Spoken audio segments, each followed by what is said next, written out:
I'm gonna hop in the pocket like empanadas. All right, now you're actually spitting his real lyrics. Yeah, baby. How's it going? Good. We rolling? Oh, yeah. Nice. This is the shit. Good pour on that Guinness. Hell yeah. All right. Hi, I'm Sean Collins. I'm Stephen Barry. This is We Feed Them, a podcast about the people and stories that shape the food industry. Nailed it. Yeah. Thanks. So I think we got a pretty good show lined up today. How's your week been, bud? Not bad. Just started. New menu. Still transitioning a point of sale system. New bar menu. It's been okay. There's a smell of a dirty mop over here that is really fucking with me. So I'm going to change that mop head. Yeah, me too. It's definitely important. Sweet tea. All right, sweet tea and Guinness beer. Yeah, I don't know. I needed a little bit of that. And then I was like, I think I need to come down a little bit, relax a little. We're going to go live here, do a little podcasting. All righty. I don't even think I need this. Probably not. Get this shit out of the frame. All right, All brother. right, mate, what you got? I wanted to regale you with a story that happened to me recently. So yeah. Did you say regale? Yeah, sure. What does that mean? I don't know. Fuck yeah. Regale me, will you? Yeah. All right. All right. So this happened last Wednesday, and I'll give a little backstory here. Monday, I ended up having to close dish. The dishwasher called off. We had this huge catering on Tuesday. I'm not gonna say who it was for, but it was the biggest in the area. I know it's not a little Trumpy. I didn't mean to do that. The biggest. It was the biggest. The best. Yeah. The best catering gig. No. Anyway. Was it this? Yeah. Okay, I figured. Yeah. So anyway, the opening manager got there at 2 a.m. or something to get this out at 5 o'clock. This giant order, and he left as soon as I got there at 11. And let me tell you, I prepped my ass off because it just hadn't happened in 2 days. So I just got an entire fucking restaurant's worth of shit together. You know what I mean? Wednesday morning, I'm opening. I closed that night, by the way. So I did a closed open. Good old cloping. And Wednesday, I open up, and we're getting hit right off the bat. Just me and my most trusty line cook, I would say. Yeah, and we're rocking it out. We're kicking ass. The first guy's supposed to be in at 9:30, and he's just not there. And I had a big ass catering that had to go out at 11. Damn, you guys are catering them. Yeah. I've discovered that catering it's a huge income. Is it going through that? We go through Easy Cater, and Is Easy Cater the shit? yeah, I think so. Yeah, Easy Cater and Dine In, they just set us up with stuff, and I get a little extra from Dine-In Delivery. I think they're called Dine-In now, not Dine-In Delivery. Dine In. I kind of get Online, confused when I think. Oh. I don't know. I know I they talked definitely to changed it. I talk to one of the operators of Dine-In often, and they're awesome. Yeah, It's like shout a out local- Dine In. Yeah. They're local, like South Bend, Mishawaka, Warsaw, Granger, Osceola. I don't know if there's much Elkhart going on. I don't know necessarily like where around Warsaw, if they're hitting Plymouth or anything, but So Dine In Delivery was kind of the original, like Uber Eats, you would say. that I know of. Yeah, this is back when we were teenagers, so 2000s, probably even before then. But you would call a number back then with your landline telephone that's connected to the wall.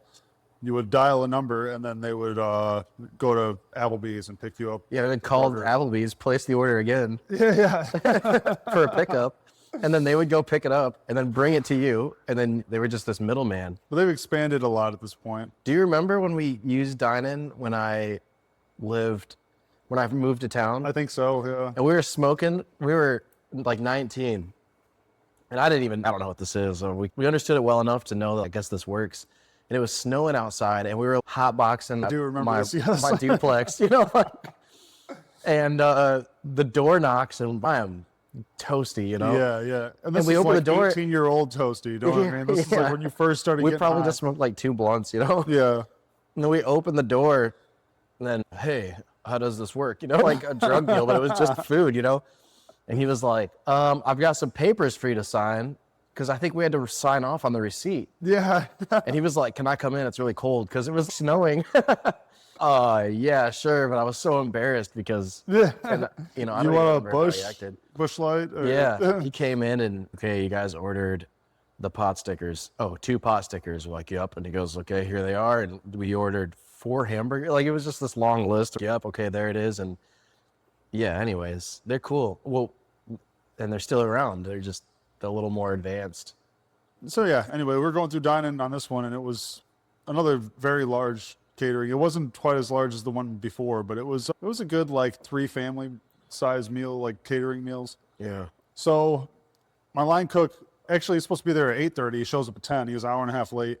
No big deal. You know, as soon as he gets there, I got fucking 40 minutes to put the shit together, you know, and like get it all ready to go. Were you reaching out to them before they got there to be like, where are you? No, I was in the weeds, busy. dude. I couldn't even get to the phone, bro. But, you know, we did have one other guy show up, so that alleviated things a little bit. But regardless, I couldn't get done what I needed to get done. So by 11 o'clock, I'm fucking scrambling around this whole restaurant like a madman, dude. Just running around getting shit together for this because, I mean, dining's there. You know what I mean? They're ready to go. And man, the line cook, I had found out after the fact that the reason why he was late is because instead of going to work, as soon as he got his paycheck, we got paid on Wednesdays. As soon as he got his paycheck, he went straight to the casino and he lost his entire paycheck. And then he couldn't make it to work. So I almost felt, I mean, I did feel bad for him, but I was also very pissed off at him too. This might be like a little risky to say, but I really believe that casinos destroy communities. Oh yeah, they destroy lives. Yeah. And I feel like gambling destroys lives. But I also feel it's this bitter, sweet redemption, because I could be wrong, but I'm pretty sure a lot of casinos are ran by Native Americans, and they're taking back what we took from them. You know? For and sure. So, like, I don't know. I'm like, it's a weird feeling for me because like they build one in our community, and I just go, that's gonna suck out millions and millions and millions of dollars that should stay in people's pockets. That type of stuff really does happen. That's not unique just to that person. That shit happens a lot to other people. Oh yeah. And that's just a hardworking person in town who they made that decision, so it really is their fault. Yeah. But that option existed, and this happens with sports books and stuff now too. I wonder. I don't know if sports books. I don't know who's getting that money. But anyways, I've left the casino a little too much money there. But I just have this same feeling of like, yeah, but I mean, I'm on stolen land. And here, I will stole say a little this. back, you know. I'll say this. I shouldn't even be laughing because I do really like this guy. I think he's a really good dude. He's good-hearted, good-natured, and he's a great worker, but he just has some personal issues, and I think one of them is a gambling addiction, and it's really sad to see. I equate it almost to alcoholism or something, where it's just compulsive. You know, like he'll be on the line with his phone just playing slots, dude. Just can't fucking stop. Yeah, just working just to feed the slot. Right, yeah, pretty much. Anyway. Does that person call off when they win too? Probably, yeah. I mean, he does. He calls off. Sick, but randomly, like yeah. you find out they're at the casino last night and they hit, you know, and I'm sure that's been happening, but I didn't really realize the extent of his gambling until last week when this happened. Yeah. Regardless, yeah. So it's 11 o'clock. He's pushing out 30-minute tickets because his mind is obviously fucking way far elsewhere. He's like, hey, I gotta go home to my wife. She's gonna kill me. And so I finally get this catering out. I'm like, fucking yeah. I'm about to push this food out, dude. And I hopped on the line, and we were going, bro. I was working like a man possessed. I was just throwing plates in the window left, right. And then next thing you know, fucking power goes out, man. No lights, no fucking computer screens. It was last Wednesday. There's nothing. Yeah. A restaurant full of people. I swear to you, full of people. Yeah. And people are just getting up. They're like, oh, fuck, man. And I have like 15 plates in front of me. I don't know where any of this fucking food goes because all the tickets are digital now. Yeah. That's so funny. We talked about this last week. Yeah. About losing tickets. It lost. You're like, oh, it rarely happens. And then fucking power loss. Right. Dang. Yeah, there was no real backup for it. So I was like, hey, if anybody remembers anybody's food, I've got food here. You know, we can get shit out.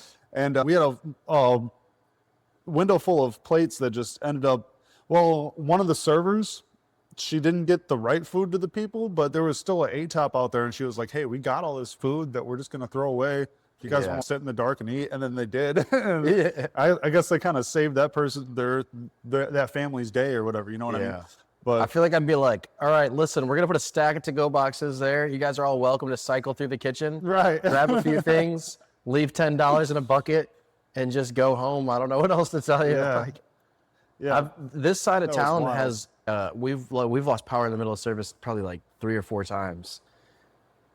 And but we've never been full. It's always been in the middle of a storm. You know, like people yeah. are already kind of home. yeah.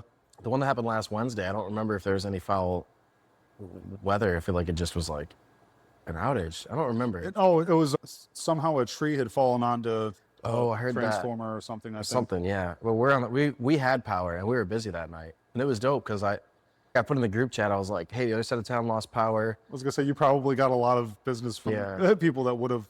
But it's eaten on tough. the north What do side. you do in those? Because part of me wants to boldly proclaim, "We are open. Come hit us. Give us your best shot. We're ready to go."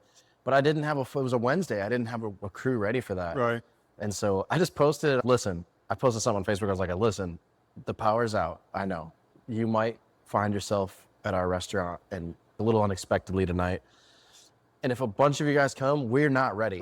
You said that? Yeah, I was like, we're not ready. So please come. We'd love you to, but you got to be really patient with us because like we have a Wednesday crew, and usually when the power goes out some other part of town, you get a Friday rush. Right.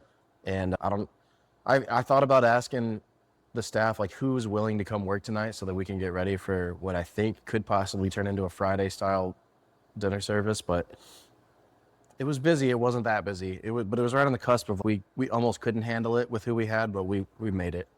We made it work. But that reminds me, you were saying that you were prepping the whole kitchen, the whole menu. You had to prep everything. That reminded me of this story. One time, I left a walk-in door open, I remember this. Yeah. and I don't know. There was 2 of us. It was me and the chef, and we both closed the kitchen. And I think even it was weird that we were closers. Like we were probably already covering for somebody. Like he normally didn't close. And anyways, I remember we both were like, okay, well that does it. And we walked out of the walk-in and walked upstairs, and then I drank way too much that night, and I got a phone call at 9:30 from the kitchen opener, and this is embarrassing to admit, but I'm a restaurant guy. I've had some sort of bizarre drinking scenarios. I'm sleeping, I'm knocked out on my bathroom floor, and the phone rings, and I answer, and he's like, dude, the walk-in door's wide open, and I'm so hungover. I don't even know where I am right now. I'm laying on the bathroom floor, like drunk. I passed out probably 3 hours ago. Okay, I'll be right there. And I hung up, got up, showered, brushed my teeth. Was this when you lived across the street? Yeah. Started chugging water, and I was like, okay, I probably got there in 15 minutes, and we're just like, what do we do? What do we do? I don't know. We have to close. We have to. We have no choice. We have to close. All the food is gone. And the cooler's temping at like 45 degrees. That's the internal temperature. So we have so much food in here. It can't all be gone. Right. You start thinking of like, okay, what lines am I willing to cross? Right, yeah, Because yeah. this is so much money. You're like, how bad is 45 degrees really? Yeah. And how long? Okay, what time did we leave? So, okay, it wasn't 3 hours ago. It was 8 hours ago or whatever, And so we're probing things. Well, okay, some of the stuff is bunched up on each other, and we might have a shot, okay? You're like, this has got a lot of sugar in it. This is probably all right. Yeah. Okay, so over there is a full case of Pismos and a full case of ribeyes, and it's just meat stacked on top of each other. So let's just literally get in there and start probing them. And some of that shit came back like 38 degrees. Like, okay, that's good. The outside 38 degrees because it just held its temperature. yeah. And You it couldn't was just in the throw that back whole of the pan walk-in. We almost had to though. That was this fear of what if it's all bad, So we threw a lot of produce away. We're like, throw this mayonnaise away. I think we had to throw salmon away. We lost a lot. I think it was thousands of dollars, but it wasn't everything. But then we had to re-prep the entire. Like it was like, let's get the prep list out. Yeah, everything. We're making everything today, and it was probably one of the most challenging days I ever had in that kitchen. That's funny because I was actually segues into my next thing is I wanted to talk about challenging days, because I was thinking recently about the hardest day that I ever had at work, and I remember it distinctly. There's only really one clear day, and that was it. So this was probably like 2018. I'm a fresh manager for a nationwide chain. It's kind of upscale casual. I feel like back then it was a lot more respected, still pretty respected now, but regardless. I know the place. Yeah, regardless. So the location in Grand Rapids was in a situation where the managing partner had all of his managers quit on him. So he was the only manager left. So they were sending me up there every other week, which I fucking hated. Like I didn't like the guy to begin with. I didn't like being there. But also I had just taken over as the kitchen manager at the Mishawaka location, and I was very excited about it, and I wanted to get things rolling down there. And as soon as like they made me a manager, they started setting me up at Grand Rapids.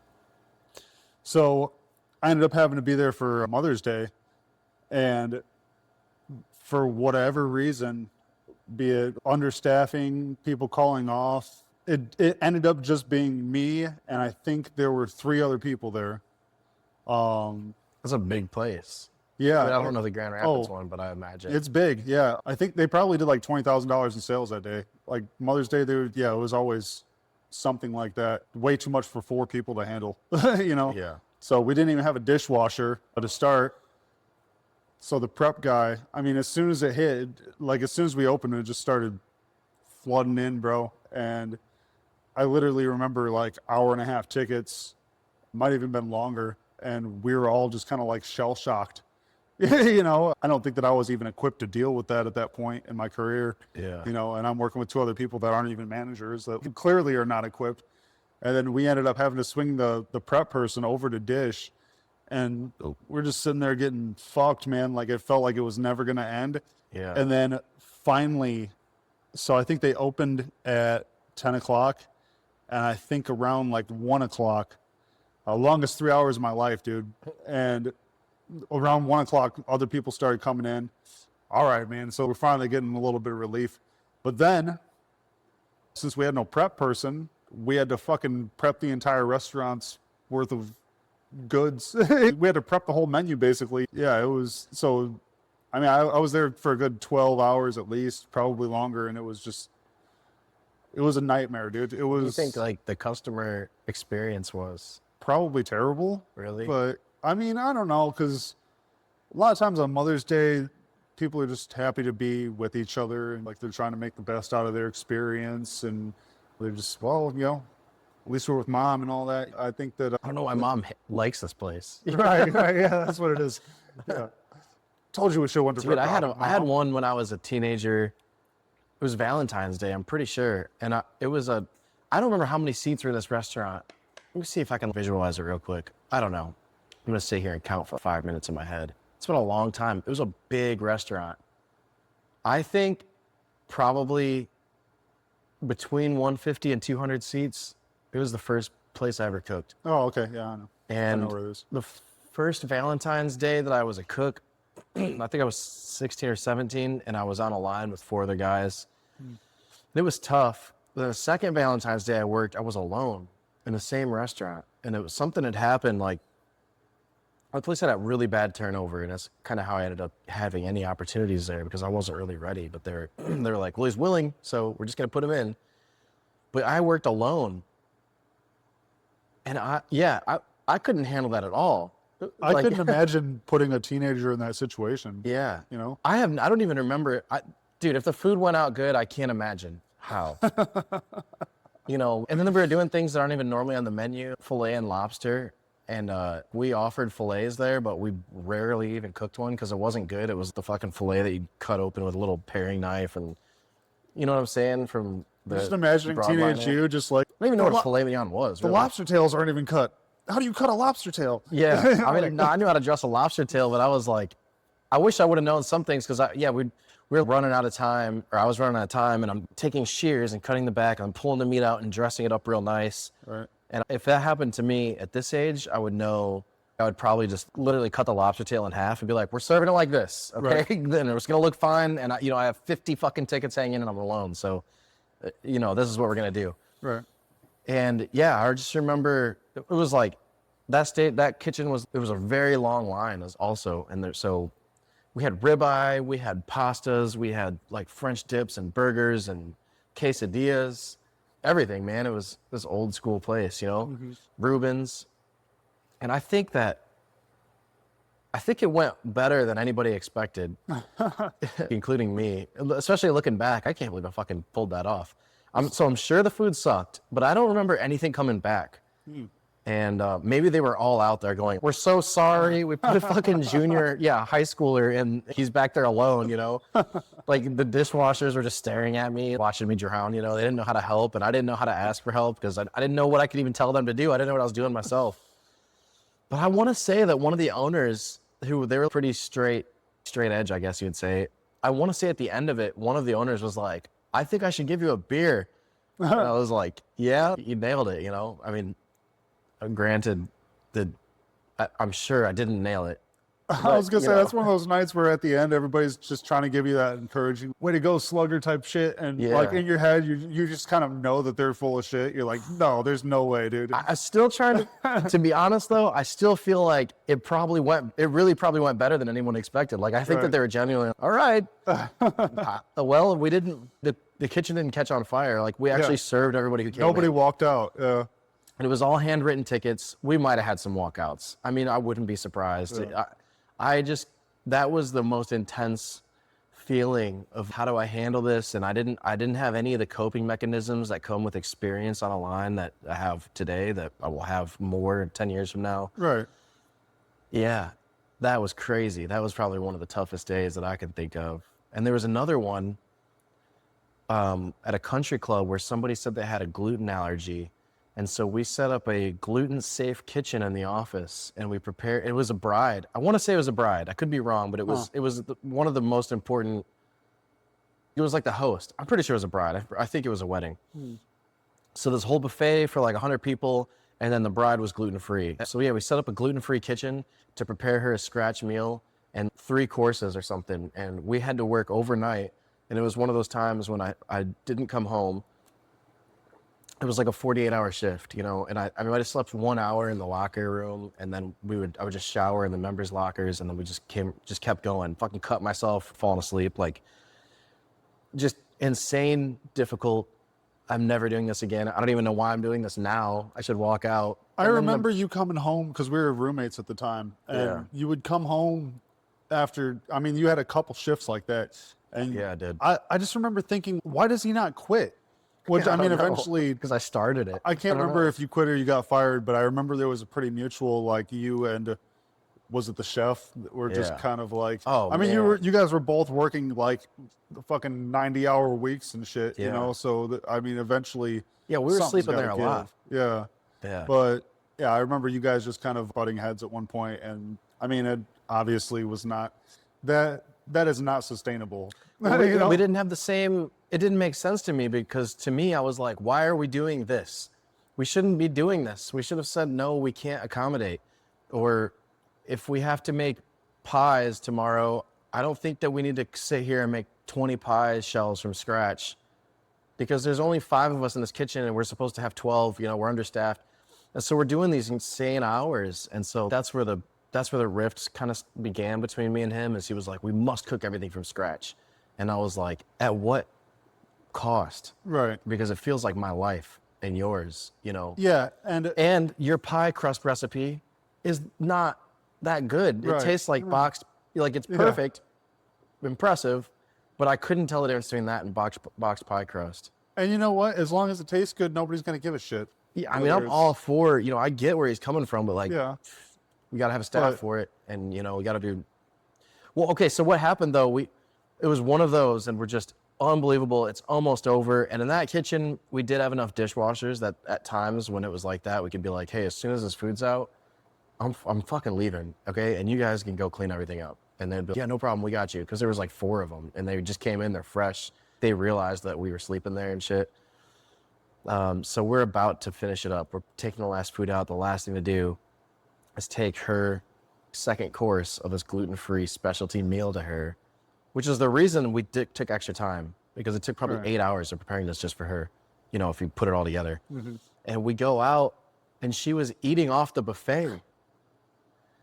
And the chef was like, no, no, no, no, there's stuff is all gluten contaminated. And she's like, oh, it's just like a little insensitivity. Oh no. And dude, I don't remember what he said. He's like, fuck you. Yeah, I think that he That's said what he said something in his like, head, I for wanted sure. to hit her, you know, or something like that. But I don't know what he said. I clearly can't recall. But I mean, I was dazed and confused. This might not even have happened. That's how sleep deprived I was. But I know it did. And I was like, dude, I am so upset with this person I and this think that, situation. And also, who set this up? Are you sure you've asked all the right questions? I was gonna say, I think somebody should have asked at some point, is it celiac or is it Yeah, headaches? who sold that party? You know, who's at fault? I really don't know, but that was another one that of just like the most difficult days I could think of. Yeah, but I don't know why recently I was just thinking of that and how days like that kind of molded me and made it to where I don't think there's ever going to be another really hard day for me. I mean, maybe there will be, but everything pales in comparison to something like that. You know what I mean? Yeah. So it just kind of toughens you, you know? Yeah. Um, How do you cope with those difficult times? Well, like, can you remember how you coped with them now and how you might cope with them differently now? Or how you coped with them then and how you might cope with them now differently? drinking a lot back then. I was heavily depressed around that time, and most of my 20s I was, and just didn't really understand how to deal with that. So when things like that would happen to me, I just remember kind of ruining the day I was born, basically, you know, just kind of hating life and hating the path that I was on, you know. Like during it or after? Like, Well, I mean, while it was taking kind place? of all of it, dude. I mean, you know, Yeah. while it's taking place, I mean, dude, I remember, I might have told you this before, but there were a couple days at the 5-star restaurant that I'd worked at. We're just gonna call it that. You know, I think you know what I'm talking about. Yeah. But where, Very highly revered local restaurant. yeah, we opened at 4. Say it's around like 2:30, 3 o'clock, and there's still 10 things to prep on a Saturday because we just got rocked the day before. Is one of those where you just deplete your entire kitchen and you got to start from scratch in the morning. And I'm just thinking like, I can't do this, and literally just wanting to run out the door, get in my car, and just fucking drive, and like not even know where I'm going. That was like the impulse. It was like my fight or flight was kicking in, and it was just saying like, run, dude. Like, you know, like, Yeah. can't do this anymore. And I just wanted to run away from life, you know? Yeah, man, there've definitely been some times that, like, you know, I caught myself at the end of the night just like cleaning the wall, wiping away tears just because I'm thinking about fucked up shit, you know? So I would say for anybody out there that feels that way, like, definitely seek help, because if you're not seeking help and you're not trying to get better mentally, then you're just going to be stuck like that forever, which sucks, you know? Yeah. But I think, like, don't be afraid to talk to your coworkers about it, because, I mean, I guess you know who might have the maturity level to handle it, but I think that you might not be alone on yeah, that line. some of it or, might like, also be, some managers who might have, you know, some managers who are all about their business, and then there's some of them that seem to have interest in helping people grow outside of the confines of the restaurant too. You know, don't be afraid to talk to those people, because some of them have dealt with it before. But for me, this industry has given me purpose, and Right. so when I've had those down moments in my life, those difficult moments didn't make it worse for me. Those difficult moments made me feel pride. I would go home and be like, bro, you wouldn't believe, you know, and you know, because you've heard all of my stories, because we've lived together so much during Yeah. the early years of our careers. We were roommates on 2 separate occasions, maybe 3, and we would but I would drown myself in alcohol right. a lot of times. Yeah, or, alcohol for sure. Yeah. or you know, smoke too much weed or whatever, experiment with this and that. But I don't know it's weird, because like I say, I felt pride and I felt like it gave me purpose. And so I don't know what I was going home and drowning myself for, other than just Celebrating. yeah, maybe it was just celebration, but I don't know. It wasn't healthy, and I've got a lot better control over it now. But there's still moments where I'm, oh dang, dude, I slipped up. I will say that there there were times that even when I was in the thick of it, I was hating it. After the shift is all done, if it was like a rousing success, you know, and nothing went wrong. I remember one occasion specifically, that same restaurant, it was closed on Sundays, you know, and I just had like a hell weekend, and it was when I had first started, and it went awesome. But like, I mean, it was a lot of work, but everything went perfect. And I just remember laying there just crying tears of joy and frustration on Sunday, you know, just like laying in bed, like not being able to move, but very proud of what I had accomplished, because I was living my dream, or I was taking steps towards my dream at the time, you know. But yeah, I would say nowadays I deal with it a lot more maturely. Maturely, is that a word? Maturely? In a more Yeah. mature sense, I deal with things, I suppose. I mean, in the thick of it sucks, but now I just kind of think there's only so many hours in this day, you know, and then once it's over, it's over. There's not enough, bro. And, you know, To me, like, I'm a parent now, and I can't I just can't. I don't know. I can't get it all done. yeah, I can't get it all done. I always feel like I'm 2 steps behind at the restaurant and 2 steps behind at home, and then time passes by, and you're like, oh God, I forgot to teach my daughter Spanish. You know, like, or, you know, I forgot to write a cleaning schedule for the restaurant. I don't know. Time's just passing by quickly. It's pretty wild. But you know what? A difficult time in restaurants. I can't think of a specific moment because they were sort of blurry, but in moments of romantic heartbreak or losing a family member, and then still having to turn around and go to work. yeah, Those times are really difficult. And I don't know if it's true because it's been a long time since that's happened to me, but I remember I would sort of try to tell myself that like cooking was a coping mechanism and it was therapeutic for me to just get in the line and like grind out 100 tickets and take my mind off of it. And there might be some truth to that, but I don't know. Just the fact that I can't remember any specific times tells me that, I don't know, maybe I was trying to erase that memory from my life, or yeah. like some of those times when I thought I had a broken heart and I was cooking and I was just listening to sad music and just, they were like, what the fuck's wrong with the grill dude tonight? Over there, All of his steaks are salty with tears. Like, maybe I wasn't really that heartbroken because I don't even remember it, you know? But right. But those I are don't tough know. too. I think sometimes your brain in moments of trauma just deletes shit, you know? And I think Yeah. that's, I mean, because there's a lot of things that I just don't remember from my childhood. And I think it's because I went through trauma and like my brain just kind of, you know, like, Yeah. and it just kind of emphasizes the good times. But yeah, heartbreak, especially there have been a couple times where I worked with the person that I was heartbroken over, you know? Oh, yeah. And I don't know if you ever experienced that, but that one is, you're just kind of like, you see her on the schedule and you're like, shit, she's going to be here tonight. Yeah. You Or know? a little bit, I think sometimes I can think of times you'd be like, oh, like maybe I can fix it tonight because we're both working. Oh, yeah. Or some dumb shit, you know? And Yeah. they're like, this stuff has no place in here anyways. You should have been more professional about it. It's You, kind of you like see her flirting with somebody else through the window and you're just like, God damn it. yeah. You're trying to do the same thing and create some sort. It's like high school. Trying to make her middle school, jealous. you know? Yeah, yeah. But those times can be really tough because when there's outside stressors, taking those into the restaurant. Yeah, I don't know. I'm sure it's difficult in any position. But yeah, those can just be tough times. And I wish I could think of a better example. I'm unfortunate to not face any heartbreak in years, you know, and I hope that I don't in the future. But there's still times when things at home will stress me out, you know, and it is tough to cook through it. I'm really distracted.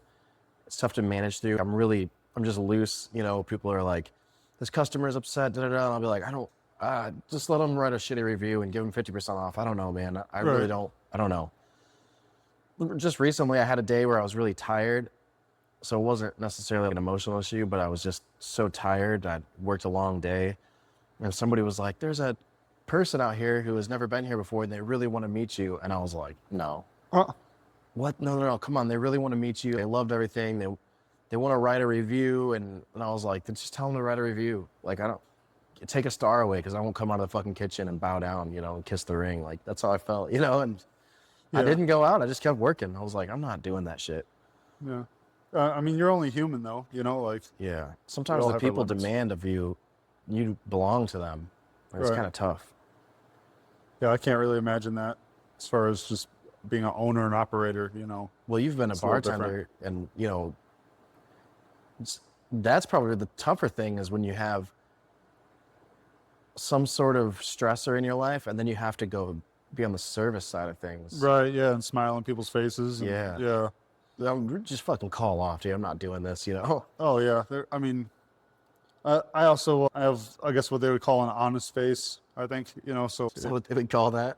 yeah, if I'm in a shitty mood, then there's no hiding it, you Yeah. know. I mean, I've gotten better at my fake smile over the last 5 years or so. But, yeah, I mean, I can't. I'm also getting better at hiding things, I guess. But Yeah.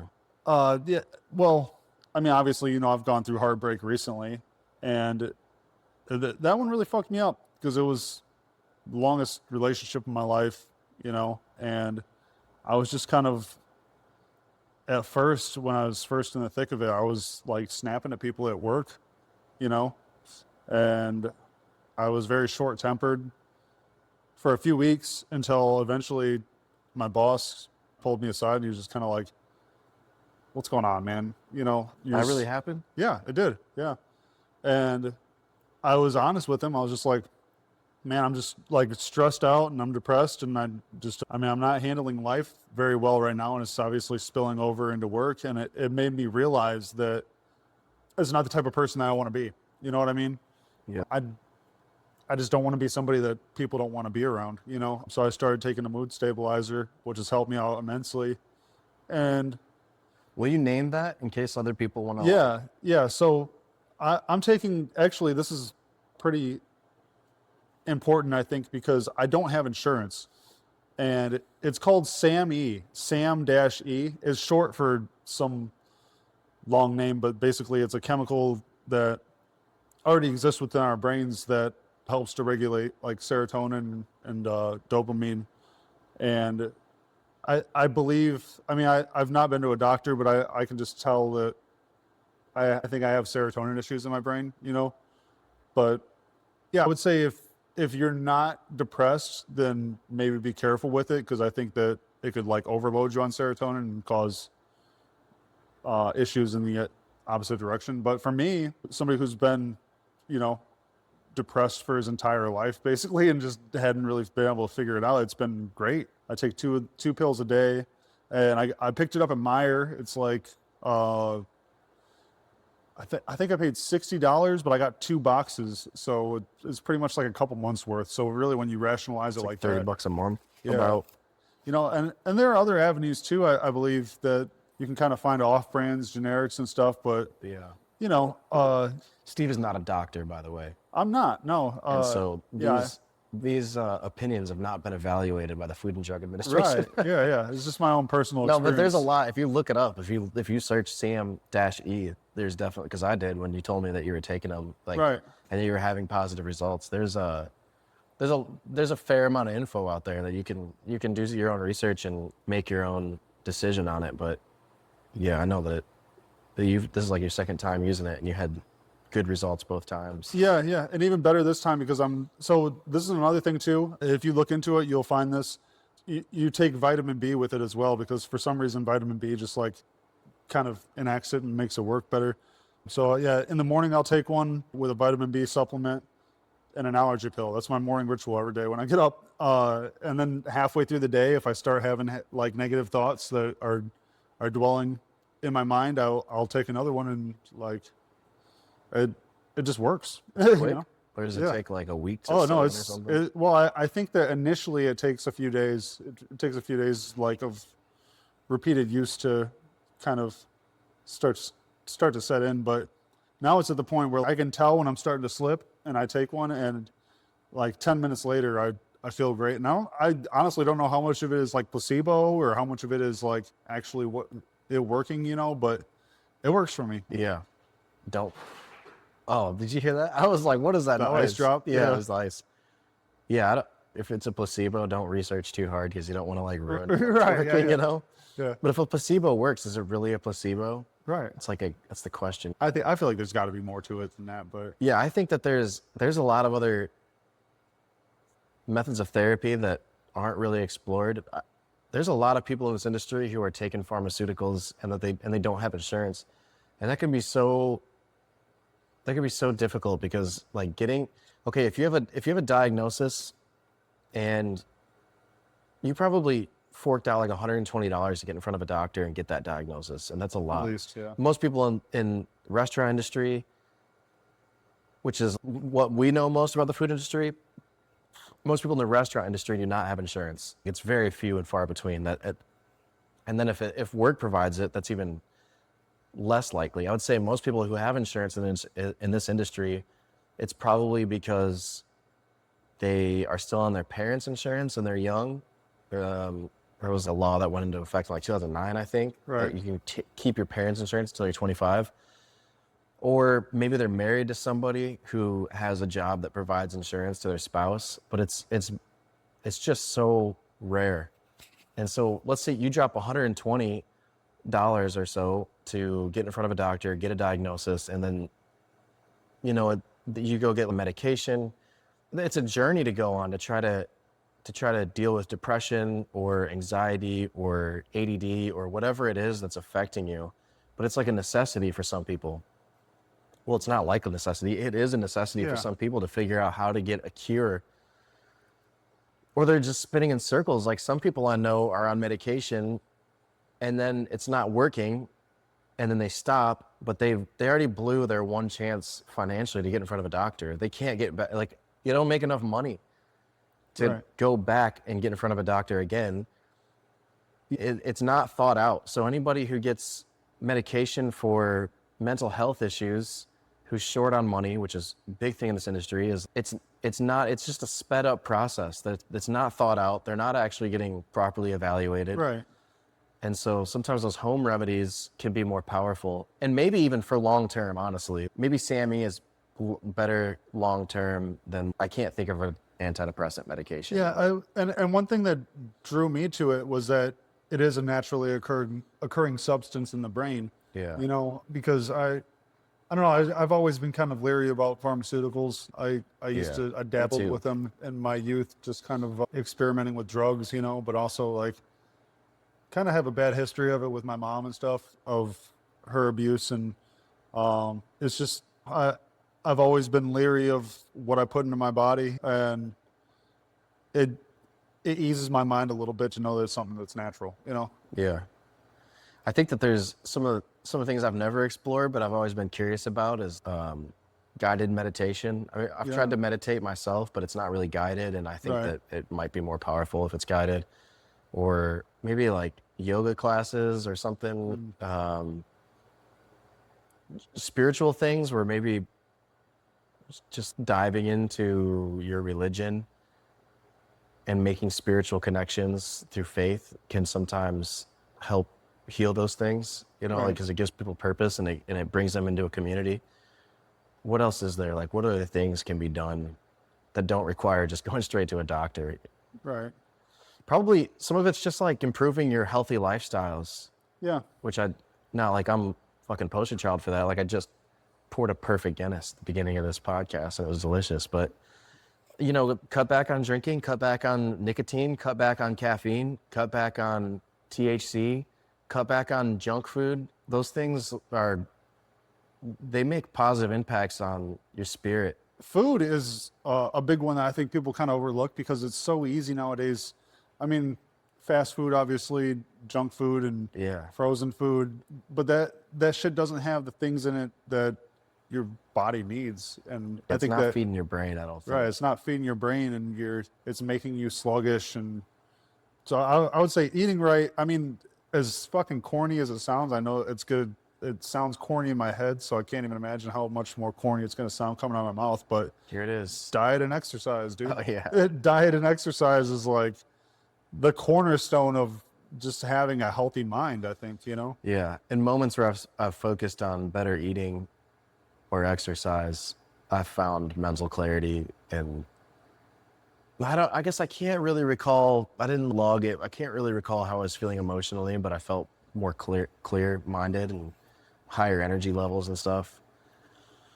But anyways, those are just, I hope that throughout this podcast, we find people who try those things and maybe have some advice or some things that we can't think of that can kind of help people Right. I mean, cheer themselves, I guess. I'm 34 at this point, and I feel like I'm just now getting to a point where like I'm comfortable with life, I'm comfortable with myself, and I'm excited about the future.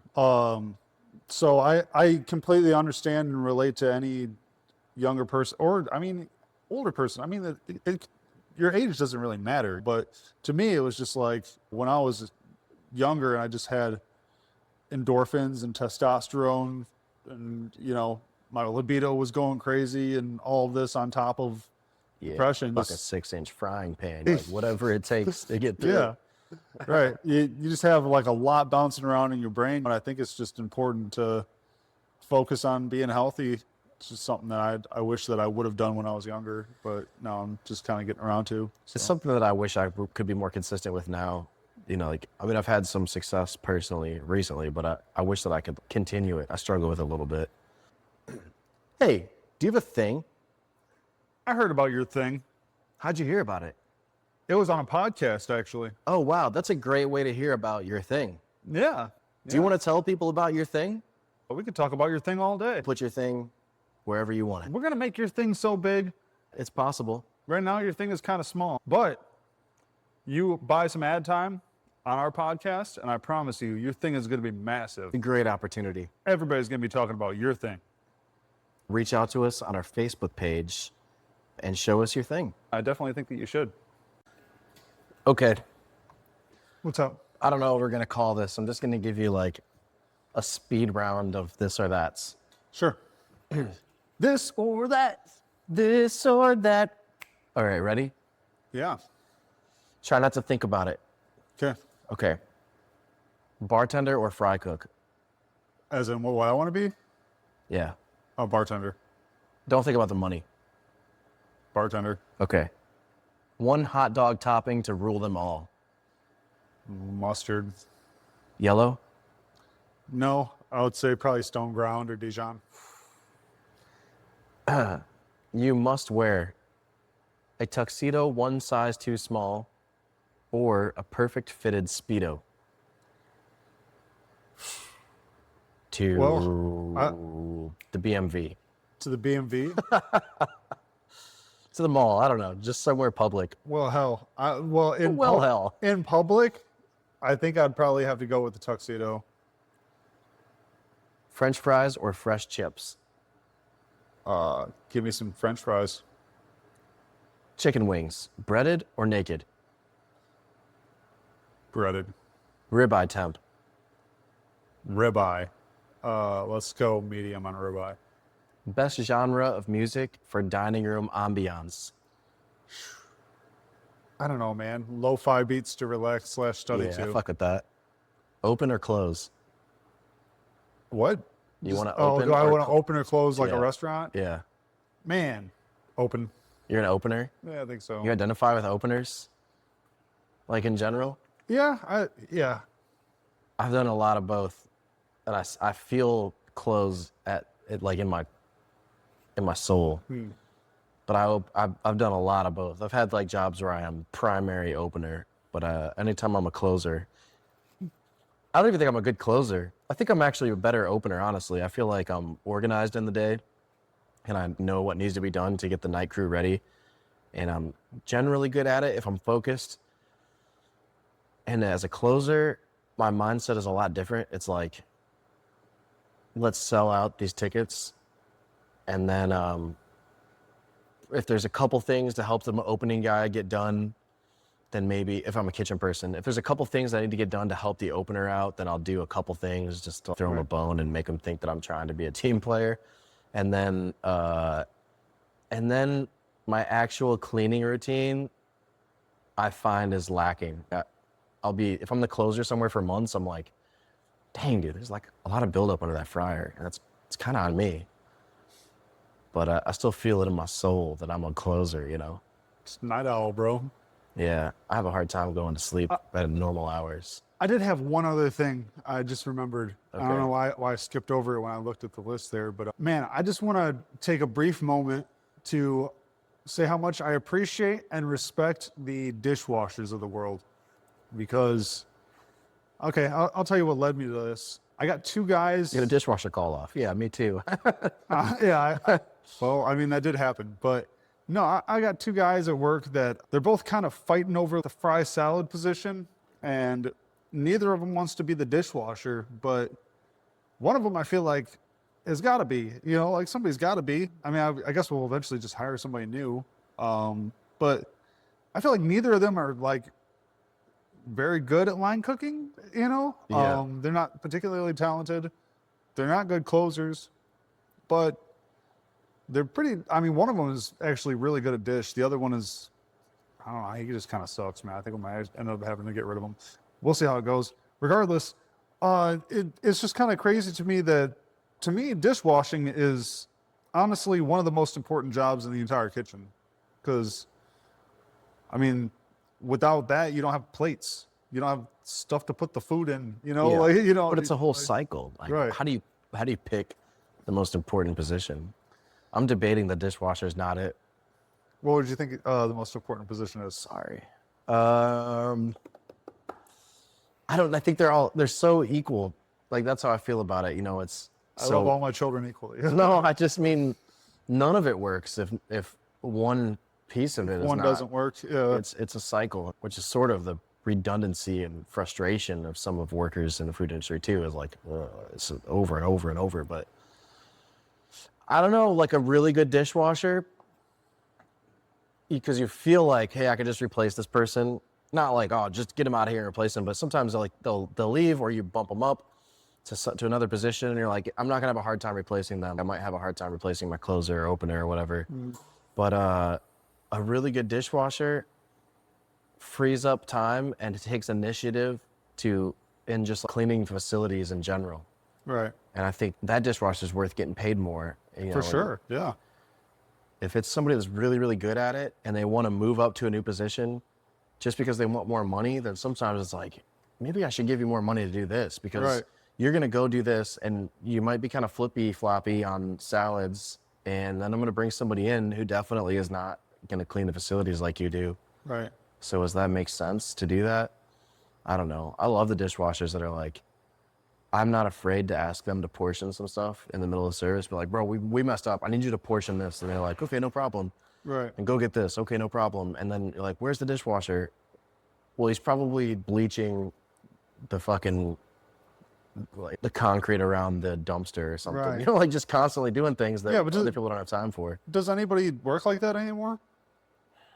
I feel like I haven't seen. No, I've kind of tried. I've had guys that would stand around a little too much, and I'd be like, hey, I'm gonna give you a cleaning list and I want you to tackle that. And then I really just kind of never, it's a little bit on me. I never really followed up with it aggressively. I mean, I noticed my salad person playing a game on their phone today, and I mean, I feel like an old man, but I mean, I usually turn my phone off when I go into work, to be honest with you. Yeah. Whoa. I mean, sometimes I'll turn it on midday, but yeah, I don't need it. This is why you never respond to me? Yeah, usually, yeah. No, I think that's not a bad thing. I can think of a couple guys I had here that would leave, one of them would leave his phone in his car, and I'm like, that's weird. And he was pretty efficient. Yeah. And then there's nothing to do. He'd just stare at the wall. And I'd be like, what are you doing? And he'd be like, I don't know what to do. And he'd be like, well, change your fryer. Oh, you changed them. Well, why don't you clean the gaskets on this? Oh, you clean those gaskets. Wow. Okay. You stare at that wall. Why don't you go get your phone, buddy? Go get your phone and play some fucking crosswords. It's such a subtle distraction in our lives at this point. Just technology. I do get distracted with my phone, but I don't think it's terrible. But I try really hard. So much of my work stuff overlaps into my house, and so that means my house things there needs to be space in my work to let these things overlap for me to have a good what's the word, a balance. Yeah. So if somebody in my house needs something and it's 6:30, I'm gonna answer the phone and we're gonna take care of it even if I'm at work. Yeah. It's the same if they call me and I'm at home. Someone in your position, definitely, you would have to have your phone. But I don't sit there and play games.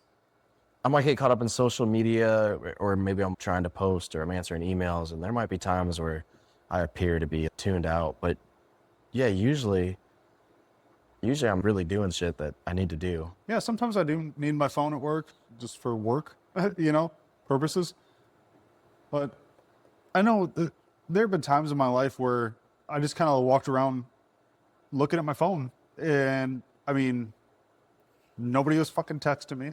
Come on, man. I didn't have a reason to, but I would just check my fucking like why? It was just habitual. You're just Yeah, it's 4 minutes later than it was 4 minutes ago. You know. Well, yeah. Anyway, shout out to the dishwashers. Thank you for watching. Yeah, thanks.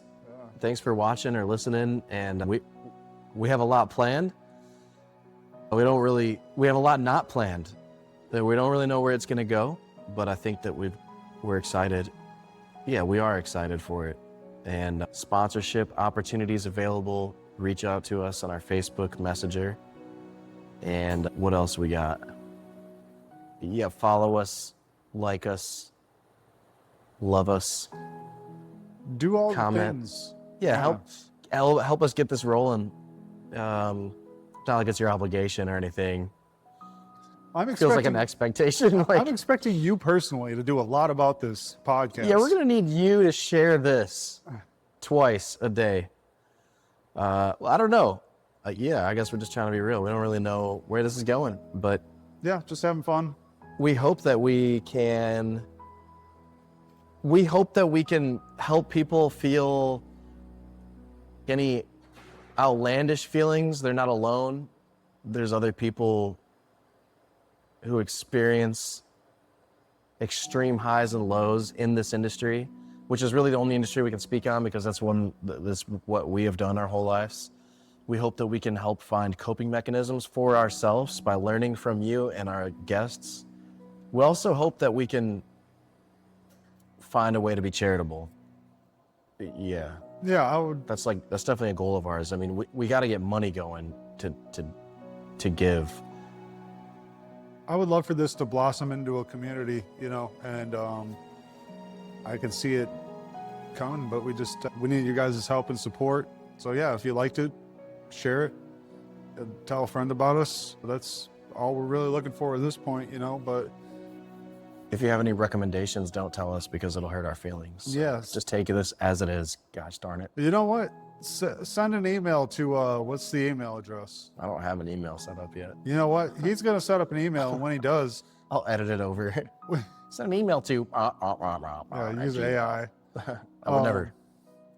Yeah, send us an email that, I guess you can't do that. Shit. Don't Well, send us an email. Yeah, you know what? How about you type out a whole email and then you save it as a draft to nobody. And then when we have an email address, you send it to us and we will gladly read it and perhaps respond. So Gmail. Send it off to Zoom or Zmail. What is that? Oh, send it to Zoom. Z. Do you know it? Oh man. Send it off to Zoom. Fuck it. See what Come they say. on in Zoom. Yeah. 4, 5, 3, 2, 4. I don't even remember the fucking. It was something like that. I loved man. that show. Yeah. All right, cool. Well, hopefully we'll have guests soon. That's what I want to say. Go watch Zoom, the PBS show from the 90s. Yeah, before it's gone. Yeah. Well, I mean, it is gone, but It's got to be out there somewhere, dude. It's not one of those YouTube compilations with the. they're gonna be like Zoom's too woke.